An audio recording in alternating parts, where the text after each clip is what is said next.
Et si je te disais que 90% de ton stress vient non pas des événements eux-mêmes, mais de ta façon d'y réagir?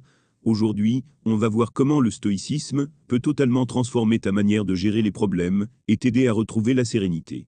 Reste bien jusqu'à la fin, car je vais te donner 3 exercices pratiques à appliquer dès maintenant.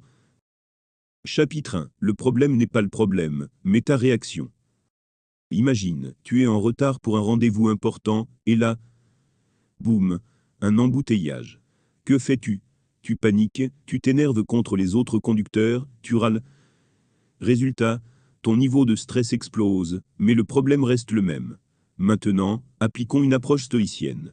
Tu ne peux pas contrôler le trafic, mais tu peux contrôler ta réaction. Plutôt que de t'énerver, tu peux respirer profondément et accepter la situation. Utiliser ce temps pour écouter un podcast ou réfléchir calmement.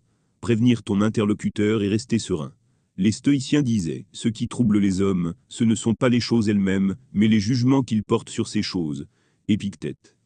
Chapitre 2. La dichotomie du contrôle, l'outil ultime du stoïcisme. Le concept le plus puissant du stoïcisme, c'est la dichotomie du contrôle.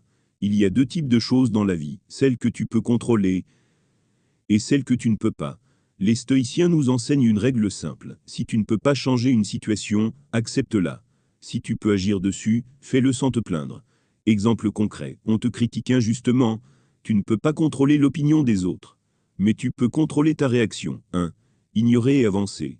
2. Prendre du recul et voir si cette critique est constructive. 3. Répondre avec calme et sagesse. Marc Aurèle disait, tu as du pouvoir sur ton esprit, pas sur les événements. Réalise cela, et tu trouveras la force. Chapitre 3. 3 exercices pratiques pour changer ta réaction au problème. Maintenant que tu as compris l'idée, voici 3 exercices simples pour l'appliquer au quotidien. 1. Le journal stoïcien chaque soir, note un problème que tu as rencontré, et pose-toi ces questions. Est-ce que je pouvais le contrôler? Comment aurais-je pu mieux réagir? Quelles leçons en tirer pour demain? 2. La pause des 3 secondes avant de réagir sous l'émotion, colère, stress, frustration, stop-toi 3 secondes. Respire, recentre-toi, et demande-toi, est-ce que ce problème mérite vraiment mon énergie? 3. Le pire scénario possible face à un stress, demande-toi, quelle est la pire chose qui pourrait arriver?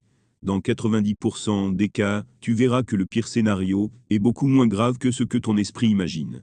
Sénèque disait, nous souffrons plus dans l'imagination que dans la réalité. Voilà.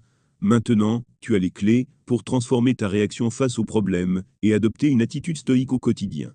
Dis-moi en commentaire, quelle situation récente t'a stressé et comment aurais-tu pu mieux réagir avec cette approche? J'y répondrai avec plaisir. Si cette vidéo t'a aidé, n'oublie pas de liker, partager à quelqu'un qui a besoin de plus de sérénité, t'abonner pour plus de contenu stoïcien.